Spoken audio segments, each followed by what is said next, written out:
Bonjour à toutes et à tous, bienvenue pour cette nouvelle édition de l'actualité régionale. Et on va parler du train du service public avec notre invité Xavier Wattbled. Bonjour. Bonjour. Vous êtes président de la commission économique du CE Cheminot Nord-Pas-de-Calais, élu en outre du syndicat CGT. Dans 2 jours à Lille au Nouveau Siècle, il y a la convention TER Hauts-de-France 2019. Ce colloque, en fait, évoque justement la négociation qu'il y a en ce moment entre la SNCF dans les Hauts-de-France et le Conseil régional des Hauts-de-France. Une négociation qui se fait régulièrement pour savoir quel cadre donner au train.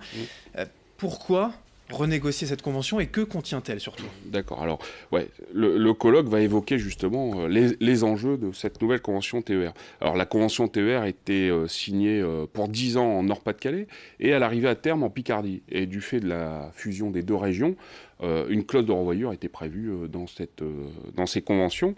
Et du coup, au 1er janvier 2019, une nouvelle convention harmonisant les 2 régions sera signée par le Conseil régional, l'autorité organisatrice, et puis l'entreprise ferroviaire SNCF, on imagine SNCF.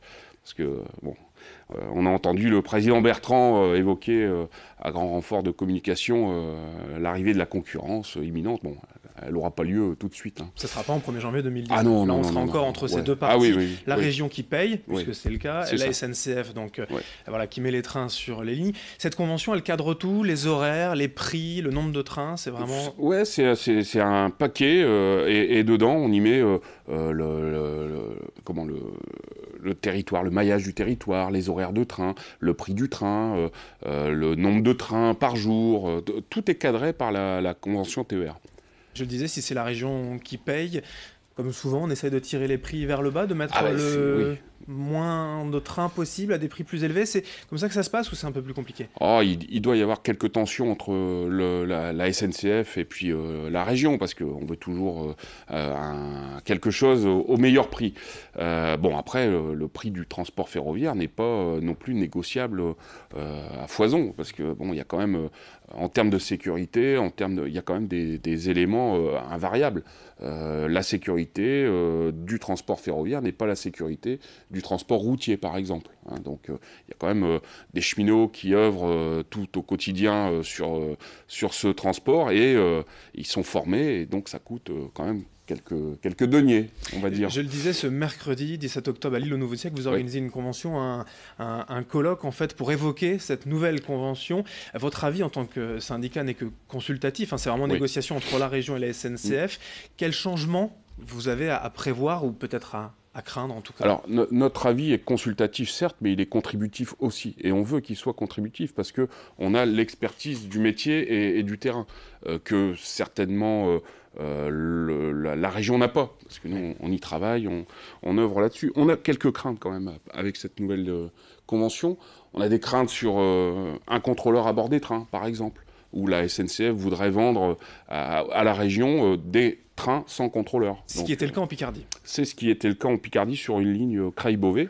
Et bon, à force de revendiquer et de proposer des choses, les syndicats et les CE ont réussi à mettre dans la tête du conseil régional qu'un train ne peut pas être sur la ligne sans un contrôleur à bord. Ce qui fait qu'on entend, on verra à la signature si c'est le cas, le contrôleur serait remis, y compris sur la ligne où l'expérimentation avait eu lieu. Bon. Par contre, on a des craintes, c'est sur les guichets. Voilà. On sent bien l'entreprise ferroviaire veut vraiment tout digitaliser. Alors, digitaliser, ça veut dire plus de guichets. Même dans les gares les plus importantes, les gares, je veux dire, de pôles d'agglomération, comme pourrait être Dunkerque, Calais ou même Lille. Oui. Même dans ces grandes gares-là... Ça pourrait peut-être se comprendre. Oh, mais... et encore, parce que dans les petits villages, il y a le digital, c'est bien, mais il y a toujours une fracture numérique qui existe. Il y a la complexité aussi d'aller acheter un billet sur Internet. Il y a aussi le fait de ne pas avoir de relationnel humain pour expliquer les choses, parce que le train, quand on n'y est pas habitué, c'est un peu compliqué de prendre le train, trouver la bonne gare, le bon arrêt, la bonne correspondance. Il faut cet aspect humain. Juste comme ça, c'est pas une anecdote malheureusement, nos dirigeants SNCF régionaux nous expliquent qu'ils assument 1h30 de file d'attente au guichet. Alors, assumer 1h30 de file d'attente au guichet, c'est quand même un peu fort. pour un Les service changements public. également que vous pouvez craindre, vous, syndicat, c'est aussi moins Ouais. de trains, des fermetures de lignes, voire Ouais. des fermetures Ouais. de gares, d'arrêts sur certaines lignes. Ouais. Alors la région se dit engagée à ne pas fermer de lignes et de gares, sauf qu'on a quand même quelques gares en tête, juste comme ça, l'Étoile de Saint-Paul, qui est en fermeture, et on a mis une substitution routière, par exemple. Elle serait réouverte dans 2 ou 3 ans. On a des grandes craintes quant à la réouverture complète. Il y a d'autres lignes comme Ascorchy, comme Comines-la-Madeleine, Lourches-Valenciennes, toutes ces lignes dites petites, issues du rapport Spinetta avant les grands conflits SNCF, ont été dévolues au conseil régional. Initialement, c'est l'État qui finançait le territoire. Là, c'est la ligne entière qui est menacée? Et la ligne entière est menacée, ouais, parce qu'ils estiment qu'elle n'est pas assez rentable. Voilà, on parle de rentabilité. Alors, nous, on estime que le transport ferroviaire doit être aussi l'épine dorsale de l'aménagement du territoire. Voilà, quand on veut se déplacer, quand on veut aller bosser, il faut avoir un train à proximité et pas juste sur la métropole lilloise, par exemple. Hein, il y a toutes les petites villes, la Madeleine, les petits villages. Moi, j'habite sur la côte, la petite gare de Caffier, la petite gare des Fontinettes. Voilà, ouais, c'est tous des gares qui ont leur pertinence. Et quand on voit le transport routier, ou le trafic routier plus exactement, lorsqu'on veut venir à Lille, par exemple, et on vient de la côte et on veut venir à Lille, on arrive dans des bouchons à partir de Nieppe, il me semble, même un peu au-dessus, pardon. Et là, c'est incompréhensible qu'on mise pas tout sur le ferroviaire. Pour finir, cette convention, elle est ouverte à tous. Hein, donc c'est ce vendredi, c'est ce mercredi 17 octobre, pardon, ce mercredi dans 2 jours, donc à Lille au Nouveau Siècle. Un colloque pour évoquer cette convention. Tous les usagers peuvent venir pour se renseigner? Ah oui, et on invite vraiment tous les usagers à y venir. Bon, on a déjà 150 participants à ce colloque.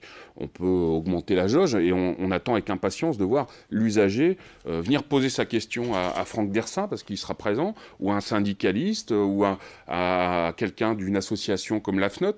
Ils seront présents. On a 2 tables rondes de prévues. Et il faut qu'on ait des réponses quand même pour l'aménagement du territoire et puis pour ce transport ferroviaire. C'est l'enjeu donc de cette convention TER Hauts-de-France dès 1er janvier 2019 entre la région et la SNCF à renégocier et qui sera évoqué donc ce mercredi 17 octobre à Lille au Nouveau Siècle. Merci Xavier Vaudebled, donc élu CGT du CE Cheminot. Merci. Merci. Et merci à vous de nous avoir suivis. Dans un instant. L'information continue.